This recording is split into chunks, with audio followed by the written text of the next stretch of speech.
निकांक्षित अंग में एक कन्या है जिसका नाम है अनंतमती। क्या नाम है? वह कन्या प्रसिद्ध हुई। आचार्य समंतभद्र महाराज ने उस कन्या का नाम धर्म ग्रंथों में लिखा, निकांक्ष बनी विष विषय जान समदृष्टि अनंतमती बखान। यह नई छैडाला की पंक्तियां सुन रहे हैं आप? कौन सी छैडाला? हाँ, पता है आपको नई छैडाला भी बन चुकी है? कभी पढ़ी है आप लोगों ने? पढ़ने के लिए तैयार रहना। तो उस छैडाला में इसीलिए ये दृष्टांत दिए गए क्योंकि आचार्य समंतभद्र महाराज का अगर हम सम्यक दर्शन ग्रहण करेंगे तो ही हम सम्यक दृष्टि बन पाएंगे। उनने जो सम्यक दर्शन की विधि बताई है वो ही हमारे काम की है, बाकी और कोई विधियां हमारे काम की नहीं है जो आपको सम्यक दर्शन के नाम पर ठगी जाती हैं। सुन रहे हो? सम्यक दर्शन का संबंध आत्मा के इन निशंकित निकांक्षित आदि भावों से है, और आचार्य महाराज ने इन्हीं को प्रतिष्ठित करने के लिए एक एक अंग में प्रसिद्ध एक एक व्यक्ति का उदाहरण दिया। तो आचार्य समंतभद्र महाराज ने कहा, निकांक्षित अंग में कौन प्रसिद्ध है? अनंतमती। कहां की थी ये अनंतमती? तो इसकी कहानी पढ़ना। चंपापुर की थी ये। कहां की थी? हाँ, चंपापुर के राजा की पुत्री है। और वह राजा रानी नंदीश्वर के पर्व में एक बार मुनि महाराज के पास पहुंचते हैं अपनी कन्या को साथ में लेकर के, और वहां पहुंच करके मुनि महाराज से निवेदन करके धर्म देशना सुनते हैं, पर्व का महत्व समझते हैं, और मुनि महाराज उन्हें समझाते हैं कि इन पर्व के दिनों में नंदीश्वर की पूजा करो, नंदीश्वर द्वीप की 8 दिनों तक आराधना करो, नंदीश्वर के जिनालय और जिनबिंबों की उपासना करो, और साथ में पूर्ण रूप से सदाचार का पालन करो। व्यसनों से रहित होकर जितना आपके लिए शील व्रतों को धारण करते बने, उन व्रतों के साथ में इस नंदीश्वर के पर्वों की आराधना करो, तुम्हें उत्कृष्ट फल की प्राप्ति होगी। ऐसा मुनि महाराज से उपदेश सुन रहे हैं। कौन? वह चंपापुर के राजा रानी अपनी कन्या को साथ में लिए हुए, और उपदेश सुनने के बाद उनके मन में भाव आ जाता है। तो वह कहते हैं कि हे मुनिराज, मैं आपके समक्ष इन नंदीश्वर के पर्व की व्रत लेता हूं और 8 दिन के लिए ब्रह्मचर्य व्रत को धारण करने का भी संकल्प लेता हूं। सुन रहे हो? जब ये बात राजा कर रहा था तो उसी समय पर उनकी कन्या अनंतमती भी उनके पास में बैठी थी, है ना? तो अनंतमती को देख करके उस अनंतमती के मन में भी ये भाव आ गया कि मैं भी मुनि महाराज से कोई व्रत ले लूं। तो उसने क्या किया? उसने भी मुनि महाराज से व्रत ले लिया, और उसने ये नहीं सुना कि मेरे माता पिता ने 8 दिन भी बोला है, उसे तो ये सुनाई दिया कि माता पिता ने ब्रह्मचर्य का व्रत लिया है। तो उसने अपने मन में धारण कर लिया कि मैं भी शील व्रत को अंगीकार करती हूं और मैं भी ब्रह्मचर्य व्रत को धारण करती हूं। सुन रहे हो? किसने? किसकी कन्या ने? आपकी कन्या ने नहीं। हाँ, आपकी कन्या होगी तो आप सिर पटक पटक के रो रो करके प्राण दे दोगे, है ना? कोई दूसरे की कन्या हो तो ताली बजाने में मजा भी आता है, अपनी कन्या नहीं होनी चाहिए, है? यह भाव हर व्यक्ति का रहता है।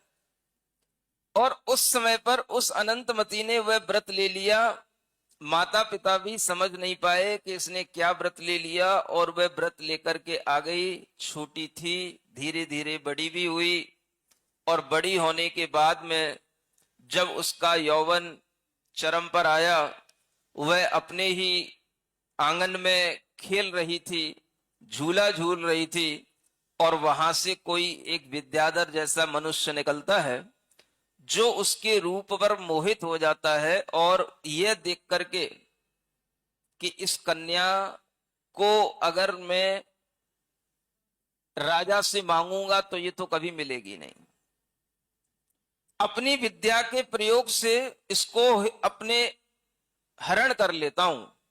और ऐसा सोच करके वह विद्याधर राजकुमार उसको उठा लेता है। वह चिल्लाती है, रोती है, लेकिन वहां पर कोई भी विद्याधरों से लड़ने की हिम्मत नहीं रख सकता, विद्याधरों को रोक नहीं सकता। वो तो विमान में लेकर के उसको चलते बना। सुन रहे हो? ये वैसा ही हुआ जैसा रावण ने किया। देखो, पंचम काल में कुछ सुविधाएं भी हैं, कुछ दुविधाएं भी हैं। क्या सुन रहे हो? आप कहते हो पंचम काल में महाराज देव लोग नहीं आते। अच्छी बात है, नहीं आते। सुन रहे हो? क्योंकि देव आएंगे तो विद्याधर भी आएंगे, और विद्याधर आते होते तो कहीं भी आपके घरों से कन्या उठा उठा के ले जाते। तो आप इसको बुरा मत मानो कि पंचम काल में देव नहीं आते, कि विद्याधर नहीं आते। बहुत अच्छी बात है, कम से कम अपन सुखी तो हैं। क्या सुन रहे हो?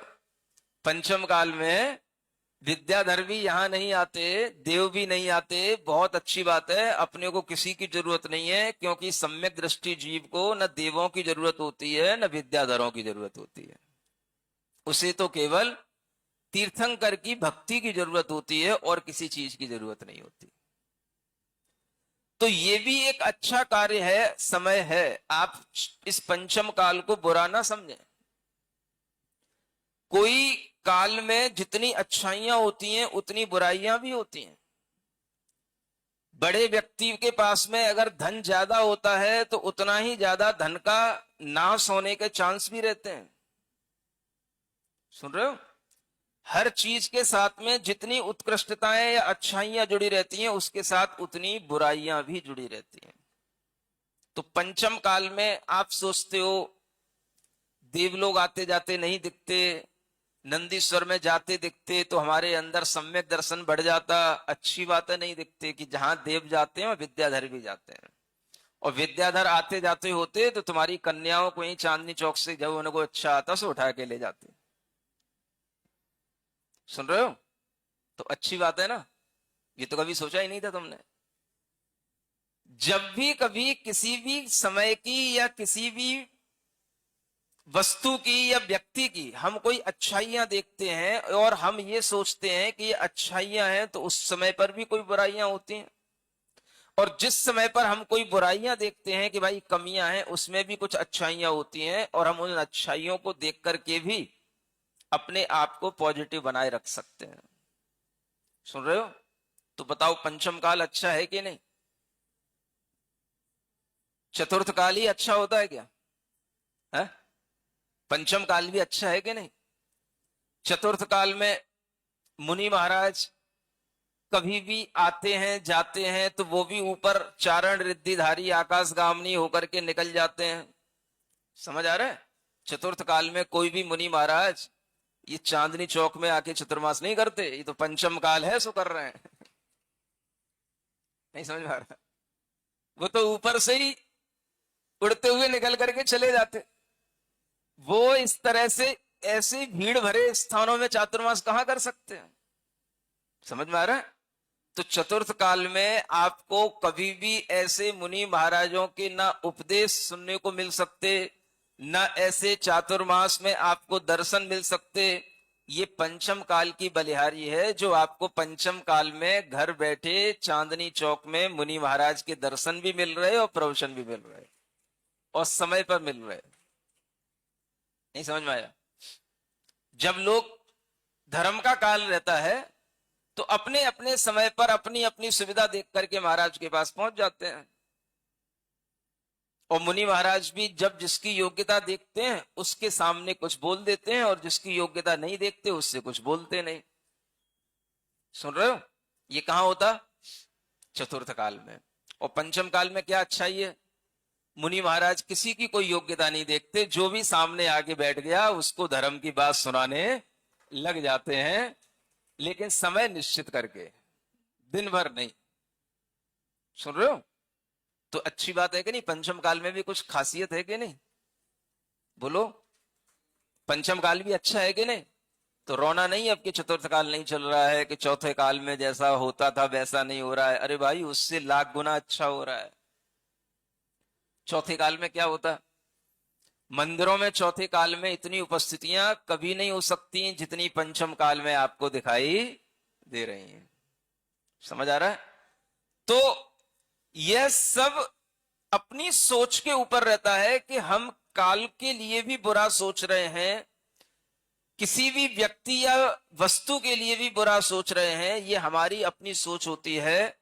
हर समय पर कुछ ना कुछ अच्छाइयां होती हैं अगर हमारे अंदर धर्म करने का भाव होता है तो देखो, उस अनंतमती को वह विद्याधर उठा के ले गया, और वो विद्याधर राजा वो भी विवाहित था। अपने विमान में उसे ले जा रहा था। संयोग की बात कि उसी की स्त्री, उसी की पत्नी सामने से उसे आती दिखाई दी। सुन रहे हो? अब क्या होगा?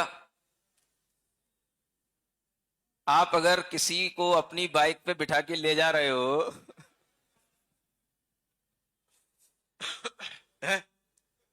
और आपकी पत्नी सामने आ जाए तो क्या हालत होगी आपकी, बताओ? बाइक कहीं डगमगाएगी, बाइक गिरेगी, कि आप गिरोगे, कि जो पीछे बैठा है वो गिरेगा? कुछ तो गिरेगा। सुन रहे हो? बताओ तो, आपको डर लगता है कि नहीं अपनी पत्नियों से भी? है? बोल ही नहीं रहे कोई भी। सबको अपनी पत्नी से इतना डर तो लगता है ना, कि उसके सामने हम किसी दूसरे को अपनी बाइक पे लेकर के नहीं जा सकते। सुन रहे हो ना? इतना तो उसका कमांड है कि नहीं? बोलो तो। अरे भाई, ये अच्छी बात है। अगर इतना कमांड बना रहेगा तभी आपके लिए वह स्वदार संतोष नाम का व्रत पलेगा। ये कमांडिंग उसको आपके व्रत पालने के लिए है। समझ में आ रहा है? अगर ये उसकी कमांडिंग बनी रहेगी तो आप कभी दूसरी स्त्री के लिए विचार नहीं करोगे। वह राजा जब देखता है कि सामने मेरी स्त्री आ रही है अपने विमान में, सुन रहे हो? पहले भी सबके पास अलग अलग विमान होते थे, जैसे आज सबकी अलग अलग कारें होती है ना, ऐसे विद्याधरों के अपने अपने राजा के अलग विमान है, रानियों के अलग विमान है, बच्चों के अलग विमान है। ये सब पुरानी परंपरा चली आ रही है ना? अब वह सामने देखा तो उसके तो धक्के बक्के छूट गए। ये सामने कैसे आ गई अचानक से? और मेरे साथ जो दूसरी कन्या है, अब इससे मैं क्या कहूंगा? ये क्या सोचेगी? ये मेरे लिए क्या कलंक लगा देगी?